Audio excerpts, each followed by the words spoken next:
from these secret banks, it is possible to get these data, and we will be able to get it. I had found this out much earlier, surprisingly because of a very important whistleblower. For every minister, there is an IAS officer who is appointed as private secretary. He is not private assistant. Private assistant is usually a stenographer. Private secretary is the person who runs the minister's office and ensures that all the work that the minister has given directions to gets implemented. It's a high post for an IAS officer. One day, when I go at about 9:30 at night, my doorbell rang, and since I had given chutti to everybody, I myself went and opened the door. And outside was standing a person, a well-dressed person. He said, "I would like to meet you if it's possible." I said, "You have no appointment and it's very late. What is the hurry?"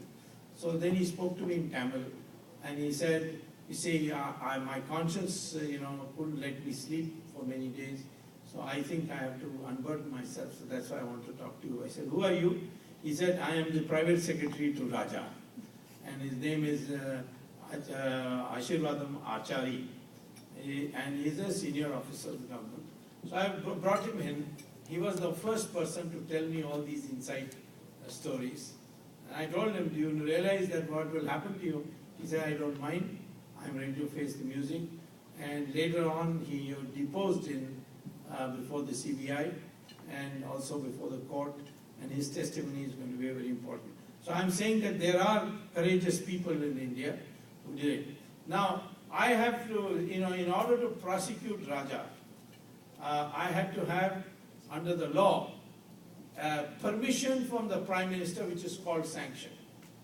And that permission I have to file an application to the Prime Minister, and I have to also give all the material to show that I have a serious case. This was brought in as a safeguard so that everybody doesn't file cases to harass people. So there should be some foundation, some basis. I wrote to the Prime Minister, who is the authority under the Prevention of Corruption Act, to give permission for filing cases. So he didn't reply to my letter. Then I wrote him another with more material. Then I wrote him over a period of 1.5 years, I wrote him 5 letters. And he was silent in all of them. So therefore I had no alternative but to go to the Supreme Court. There is a provision in the Supreme Court that if the government doesn't perform its duty, then the Supreme Court can step in and ensure that that duty is performed either by direction to the person concerned or by Supreme Court itself performing the duty on behalf of that person. So I asked the Supreme Court that this 5 letters he has not in this 1.5 years replied. So you give me permission. The Supreme Court says we'll do one better. We will issue an affidavit to the Prime Minister asking him to explain why he has not replied to your letters. Now this is the first time in world history, it's not only Indian history, that a Prime Minister has been asked to file an affidavit in a Supreme Court.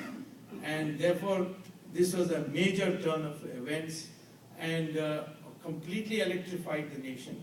And of course, very soon afterwards I got sanctioned and I went to the criminal court, the trial court, and filed it.